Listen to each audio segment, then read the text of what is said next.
Hey there, fearless explorers of the unknown. Welcome back to Family Horrors, where we ascend into the eerie and the unexplained. If you're new here, don't forget to hit that subscribe button and join our community of curious minds. Today, we have a spine-chilling treat for you: 3 disturbing things caught on camera. Get ready to uncover the mysteries in the shadows. From unsettling sightings to inexplicable events, these clips will leave you questioning reality itself. Buckle up, hit that like button, and let's go into the unknown together.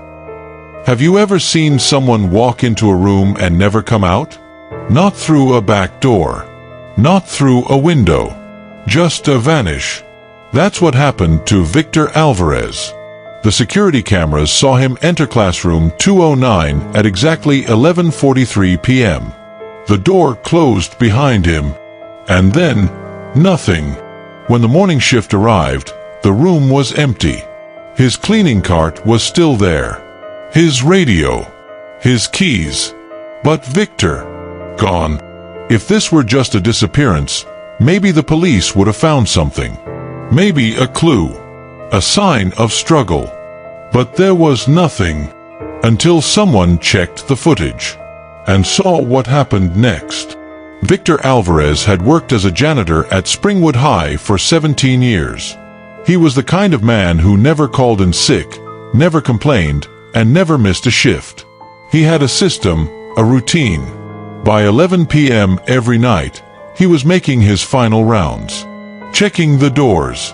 Turning off the lights. That's why, when Victor didn't clock out that night, the school assumed he'd simply forgotten. Maybe he left early. Maybe he didn't swipe his ID on the way out. But when the morning janitorial crew arrived, his cart was still sitting outside room 209. His mop bucket. His spray bottles. His radio, turned off, battery drained. It was as if he had walked in and never walked out. The school called the police. They searched every classroom, every hallway, every exit. But Victor was nowhere inside. The police reviewed the hallway cameras. The footage showed Victor pushing his cart toward room 209. He stopped at the door, unlocked it, rolled his cart inside, and then he walked in. The door swung shut behind him. And then, nothing. No movement. No sound. No sign of him leaving. The footage ran for hours. The door never opened again. At 3:17 a.m., the camera flickered. For exactly 3 seconds. When the image stabilized, the cleaning cart was outside the room. But the door, still shut. Victor was gone. When the officers finally unlocked the door, they expected to find something. A struggle. Evidence. A body. But room 209 was completely normal. No blood. No broken furniture. Nothing. Just a single fluorescent light buzzing overhead. The faint scent of bleach. And an old chalkboard with the day's lesson still written on it. But there was one strange thing. One small detail. The classroom clock. It was stopped. Frozen at 11:43 p.m. The exact time Victor stepped inside. The school was shut down for an investigation. The local news picked up the story, calling it an unexplained disappearance. But the footage told a different story. A tech expert analyzed the 3-second glitch in the hallway camera. He enhanced the frames, brightened the image, and that's when they saw it. For a fraction of a second, the room's window went black. Not dark, black, as if something was covering it from the inside. And then, movement. A shadow sweeping across the glass. The tech paused the frame. Zoomed in. The shape was tall. Unnaturally thin. Standing exactly where Victor had been. By now, rumors were spreading. Students whispered about room 209 being cursed. Teachers refused to enter alone. And then, 3 weeks after Victor disappeared, something else happened. At exactly 11:43 p.m., the security office received a call. The line was static-filled, warped, distorted. The only words that came through: "It's cold in here." The guard traced the number. No caller ID. But the line. It was coming from inside room 209. The school administration demanded the cameras be checked again. They fast-forwarded through hours of empty halls, skipping to 11:43 p.m. And then, movement. The door to room 209 swung open. Just a few inches. Not like someone was leaving. More like something was watching. Then, a sound. A faint, echoing whisper. Not from the hall. Not from the camera. From inside the footage. Like something had been recorded on the tape itself. A single, broken sentence. "Why did you open the door?" And then, static. The camera cut to black. Springwood High shut down room 209 permanently. The door was sealed. The windows covered. No one was allowed inside. But the cameras kept rolling. And every night, at exactly 11:43 p.m., the door opens. Just a few inches. And something stands there. Watching. Waiting. Victor Alvarez was never found. No remains. No evidence. No last words. Some say he ran away. Others believe he's still inside, somewhere beyond that locked door. But if that's true, then why is the classroom clock still stuck at 11:43 p.m.? What do you think happened in room 209? Drop your theories in the comments below. Have you ever seen something that shouldn't be there? A shadow where no one stands? A reflection that doesn't match your own? One night, a security guard at Linwood Elementary was doing his usual rounds when the motion sensors in the basement triggered an alarm. The cameras activated automatically, scanning the dark, empty hallways. At first, everything seemed normal. An empty corridor. Locked doors. Silence. Then, movement. A small girl, no older than 8, stepping into view. Barefoot. Her dress old-fashioned, almost vintage. Her dark hair covering her face. She walked slowly, carefully, as if looking for something. Or someone. But when security checked the basement, there was no girl. And there hadn't been a child enrolled at Linwood Elementary who matched her description in over 30 years. Linwood Elementary was built in 1921, one of the oldest schools in the county. It had seen thousands of students come and go. It had stood through storms, blackouts, even a fire in 1965. But through it all, one thing remained constant. The basement had always been off-limits. Teachers told students it was because of old wiring and structural damage. But the older staff, they knew better. "It's not safe down there," one janitor told a teacher. "We don't go down there after dark." When asked why, he just shook his head. You don't want to know. But no one ever talked about why. Until the night the cameras saw her.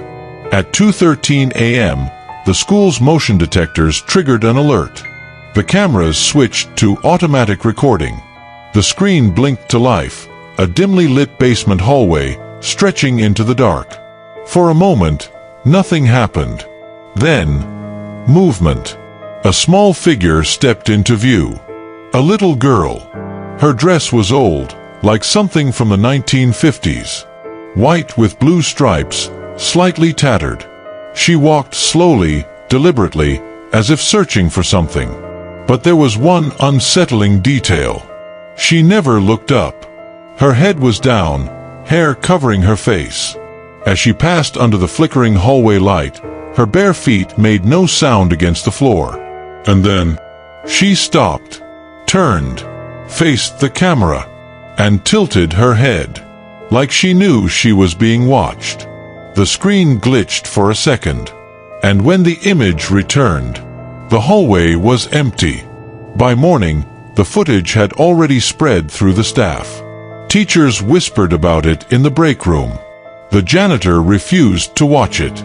The principal, a no-nonsense man who didn't believe in ghost stories, called security.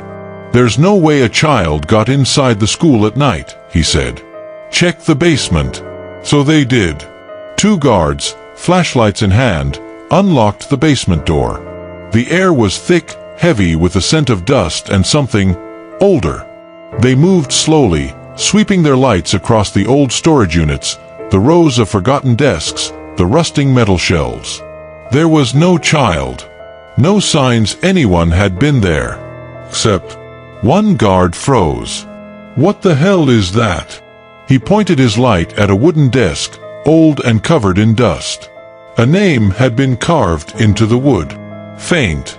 Scratched over and over, as if by a child's hands. "Emily."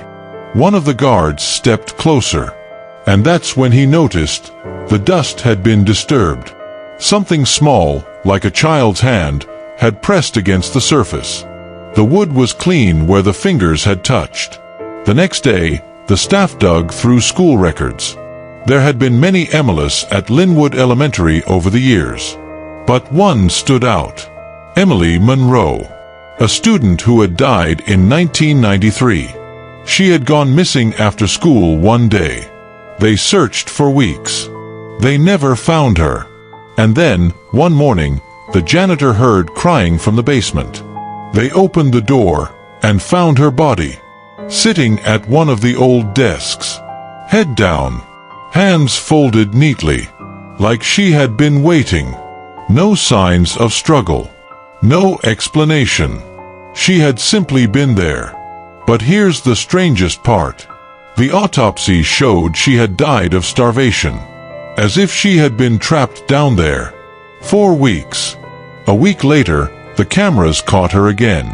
This time, she wasn't wandering. This time, she was standing still, right in front of the basement door. The footage was clearer this time. She tilted her head, listening. And then, she knocked. A small, slow tap, tap, tap, as if asking to be let out. The screen glitched. The camera shut off. And when the guards checked the door, it was already unlocked. Emily Monroe was buried in 1993. But if that's true, then who or what was caught on camera? Some believe she was trapped down there long before she disappeared. That she had been calling for help, but no one ever heard her. But if that's true, then why is her desk still there? And why do teachers still hear soft tapping at the basement door at exactly 2:13 a.m.? What do you think happened to Emily Monroe? Drop your theories in the comments. Have you ever walked past an empty room and felt like something inside was watching you? Briarwood Academy is over 100 years old. Generations of students have passed through its hallways. But one classroom, room 108, has been locked for decades. The students aren't told why. The teachers don't talk about it. The door remains shut. The lights stay off. But every night, at exactly 12:03 a.m., the cameras pick up the sound of someone screaming. For years, the night security guards at Briarwood reported strange noises coming from room 108. A low hum at first. A whisper. Then, the screaming. At exactly 12:03 a.m., the audio system inside the security room would register a loud, panicked cry. A voice pleading. Wailing. But every time someone checked, the room was empty. No signs of forced entry. No movement on the cameras. And yet, the screaming continued. It wasn't until a new security officer, Ben Carver, decided to investigate that they learned the truth. Ben was a former police officer, recently hired to work the night shift at Briarwood. He had heard the rumors about room 108. Just ignore it, the other guards told him. It happens every night. You get used to it. But Ben didn't believe in ghost stories. So, on his 4th shift, when the sound started up again, he went to check. The hallways were silent as he approached room 108. The air was stale, like an old attic. He placed his hand on the door handle. It was cold, freezing. He took a deep breath and pushed the door open. The first thing he noticed was the smell. Old wood, damp paper, something sour beneath it. His flashlight beam swept over dust-covered desks, abandoned textbooks. The chalkboard still had writing on it, as if the lesson had never ended. But the strangest part, the chairs were all turned, facing the back wall, neatly arranged. All 20 of them. Ben's pulse quickened. He stepped inside. The floor creaked, and then the door slammed shut behind him. The air changed. The temperature dropped. Then a voice. A child's voice. Soft, trembling. "Let me out." Ben spun around. Nothing. The room was empty. He took a step forward. The chairs shifted by themselves, sliding just an inch closer to the back wall. Ben's heart pounded. Then the screams began. Not from the hallway, not from the school speakers, from inside the room. Every chair shook. Every desk rattled violently. And the chalkboard, the words started changing. White chalk scratching, writing itself. 4 words. Over and over. "I can't breathe." Ben stumbled backward. The screams grew louder. And then, a shadow. Something moved behind the desks. Small, child-sized. A figure standing in the farthest corner of the room. Its head tilted, watching. Ben reached for his radio. Static. He reached for the door. Locked. And then, the lights cut out. The screaming stopped. Silence. And in that silence, a breath. Right behind him. They found Ben the next morning, sitting on the floor of room 108. The door was unlocked. His radio was working again. But Ben, he couldn't speak. His hands were shaking, his face pale. And when they finally got him to talk, he only said one thing. "She's still in there." After that night, Briarwood sealed the classroom permanently. They dug through old school records, looking for answers. And that's when they found her name. Anna Whitmore, a student in 1946. She had been locked inside room 108 as punishment for speaking out of turn. A teacher had left her there overnight. By morning, she was dead. The cause? Asphyxiation. Her desk had been pushed against the back wall, and the words carved into the wood. "I can't breathe." The school sealed the room, but the screams still happen. Every night, at exactly 12:03 a.m., security stopped checking the footage. Because every time someone watches it, the classroom door opens. Just a little. And the last words heard before the recording cuts out? "Let me out." Anna Whitmore died in room 108 nearly 80 years ago. But every night, she still cries out for help. Some say she's trapped. Some say she never left. But one thing is certain. If you ever walk past room 108 at midnight, don't stop. Don't listen. And whatever you do, don't open the door. What do you think is happening in room 108? Drop your theories in the comments.